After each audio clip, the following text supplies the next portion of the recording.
लोकसभा चुनाव में राहुल गांधी का खटाखट वाला कमेंट खासी चर्चा में रहा था, लेकिन अब इस बयान पर उनके खिलाफ पुणे में ब्लैक मैजिक एक्ट 2013 के तहत शिकायत दर्ज की गई है।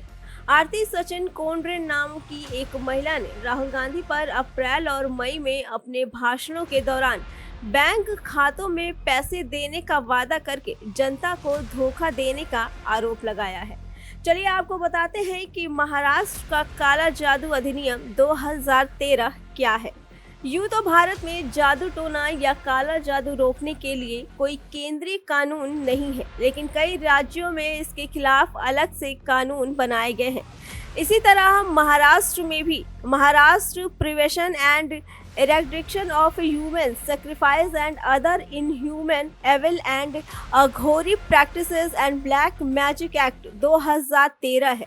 इस कानून में कुल 12 क्लॉज हैं जो अलग अलग अपराधों की पहचान करते हैं। इसी कानून के तहत राहुल गांधी के खिलाफ शिकायत दर्ज की गई है। चलिए आपको बताते हैं क्या था राहुल गांधी का खटाखट वाला बयान। लोकसभा चुनाव के प्रचार के दौरान राहुल गांधी ने कहा था कि केंद्र में इंडिया गठबंधन की सरकार बनते ही हर महीने की पहली तारीख को गरीब लोगों के बैंक अकाउंट में पैसे भेजे जाएंगे। आरती सचिन कोंड्रे ने दावा किया कि राहुल गांधी ने प्रचार के दौरान कहा था कि 1 जुलाई की सुबह सभी गरीब भारतीय अपने बैंक खाते की जांच करें और जादू से आप सभी को 8,500 रुपए मिलेंगे। इस तरह अगस्त, सितंबर, अक्टूबर, नवंबर, दिसंबर में आपको 8,500 रुपए मिलेंगे। खट खट खट खट खटाखट 8,500 रुपए महीने के ठकाठक ठकाठक ठकाठक ठकाठक अंदर। शिकायतकर्ता के अनुसार राहुल गांधी के इस बयान से ऐसा लग रहा है कि लाखों गरीब भारतीयों को वाकई जादू तरीके से बैंक खातों में पैसा मिलेगा।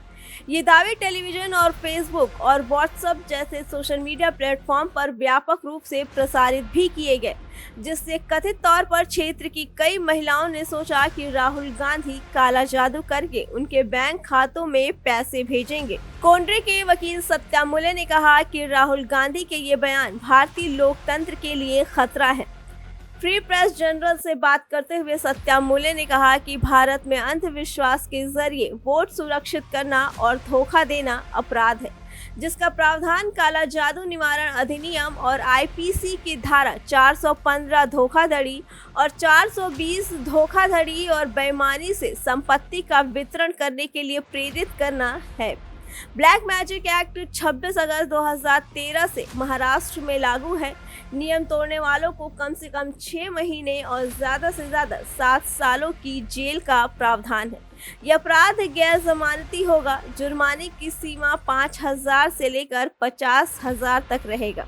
कानून में ये स्पष्ट किया गया है कि अधिनियम की कोई भी बात इस संबंध में लागू नहीं होगी। वो संबंध है किसी भी धार्मिक स्थल पर की जाने वाली पूजा का स्वरूप, जैसे यात्रा, परिक्रमा, कीर्तन, प्रवचन, भजन, प्राचीन और पारंपरिक शिक्षा का प्रचार और प्रसार, धार्मिक अनुष्ठानों के अनुसार बच्चों की कान और नाक छिदवाना, वास्तुशास्त्र के संबंध में कोई भी सलाह देना, सभी धार्मिक उत्सव, त्योहार और प्रार्थनाएं और जुलूस में ये सारी चीजें लागू नहीं होगी। इसके अलावा कानून के तहत क्या होता है काला जादू, चलिए आपको बताते हैं। महाराष्ट्र के ब्लैक मैजिक कानून में कुल 12 क्लॉज दिए हुए हैं जो अलग अलग अपराधों की पहचान करते हैं। चलिए आपको बताते हैं वो कुछ इस तरह से हैं। किसी व्यक्ति द्वारा तथा कथित चमत्कारों का प्रदर्शन करना और इस प्रकार धन कमाना और तथा कथित चमत्कारों के प्रचार और प्रसार द्वारा लोगों को धोखा देना, कीमती चीजों या इनाम की तलाश में कोई भी अमानवीय, दुष्ट और अघोरी कृत्य और काला जादू करना, भूत भगाने के बहाने किसी व्यक्ति को रस्सी या जंजीर से बांधकर उसके साथ मारपीट करना, छड़ी या चाबुक से उसे पीटना, जूते भिगोया हुआ पानी पिलाना, मिर्च का धुआं देना आदि। व्यक्तियों को ये विश्वास दिलाना कि अमुक व्यक्ति काला जादू करता है या वो दूसरों पर दुर्भाग्य लाता है, घोषित करना कि अमुक व्यक्ति शैतान या शैतान का अवतार है, भूत बुलाने की धमकी देकर आम जनता के मन में दहशत पैदा करना, कुत्ते, सांप या बिच्छू के काटने पर किसी व्यक्ति को चिकित्सा उपचार लेने से रोकना और उल्टा उसे तंत्र मंत्र जैसा इलाज देना।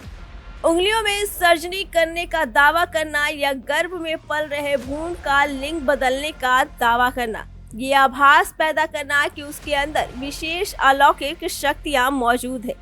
ये धारणा बनाना कि मानसिक रूप से विक्षिप्त व्यक्ति के पास अमानवीय शक्तियां हैं और इस तरह वो दूसरों को लूटना चाहता है। ये वो क्लॉज है जिसे महाराष्ट्र में ब्लैक मैजिक कानून के तहत अपराध की श्रेणी में रखा गया है।